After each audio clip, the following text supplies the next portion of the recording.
Improve bone density, strength, balance, and overall longevity with OsteoStrong Hickory. Call 828-270-0918.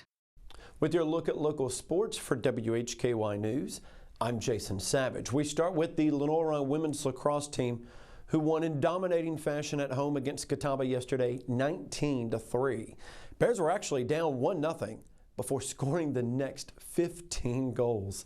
Alexa Bergerhart had 4 goals to lead the Bears, who are now 10-7 overall, 8-3 in the South Atlantic Conference.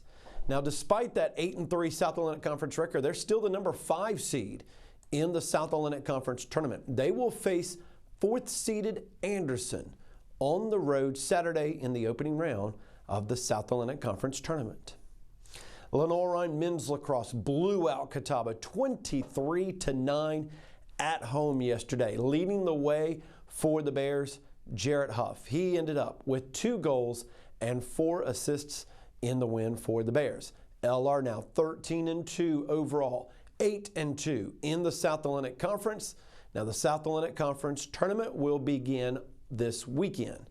LR is the number 3 seed. They ended up with 8 straight wins to close out the regular season, with their only 2 losses coming to the top seed Limestone and 2nd-seeded Anderson. Now LR will host Catawba again, this time Saturday at 1 in the South Atlantic Conference quarterfinal round. Should they win, they will face number 2-seeded Anderson on the road Wednesday, with the South Atlantic Conference Championship to be held in Matthews a week from this coming Saturday. That will be on May 3rd. After a record-breaking regular season, 3 Appalachian State women's tennis players earned all-conference honors as the Sun Belt Conference announced their postseason awards.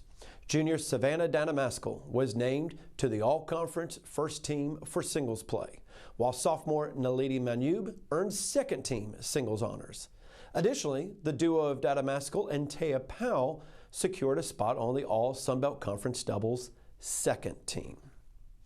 The Hickory Crawdads last night lost to Salem, the Red Sox, 4-0 in 10 innings yesterday in what was a pitcher's duel through the first 9 innings of the game. The loss drops the Crawdads to 8-9 overall. They'll stay at home to take on the Red Sox through Sunday.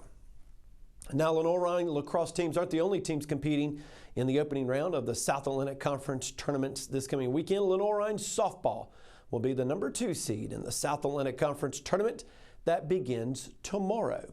Now, new this year to the tournament is the format of quarterfinal games being hosted by top seeds in a best 2 out of 3 series. LR will be hosting the 7 seed in Emory and Henry. Game 1 of that series is tomorrow at 4. Game 2 is Saturday at 1, with Game 3 to follow if necessary. Now, we'll have the broadcast of that Saturday matchup on WHKY Radio, 1290 AM, 102.3 FM, and online at WHKY.com beginning at 1 o'clock on Saturday, with that 3rd game to follow if necessary. And finally, on a program note, I'll be filling in for Hal Rowe tomorrow morning on WHKY First Talk, also on WHKY Radio, 1290 AM, 102.3 FM, and online at WHKY.com. We'll have your usual Friday call-in calendar. We'll also hear from Joe Barrett with our weekly movie review. And in the 8 o'clock hour, we will have Jonathan Rink, Vice President of Operations for Hickory FC. And at 8:30, we'll have Darren Montgomery, the new Athletic Director of Lenoir-Rhyne, all tomorrow morning beginning at 7 a.m. on WHKY First Talk. As always, we'll keep you updated throughout the night on our website, WHKY.com.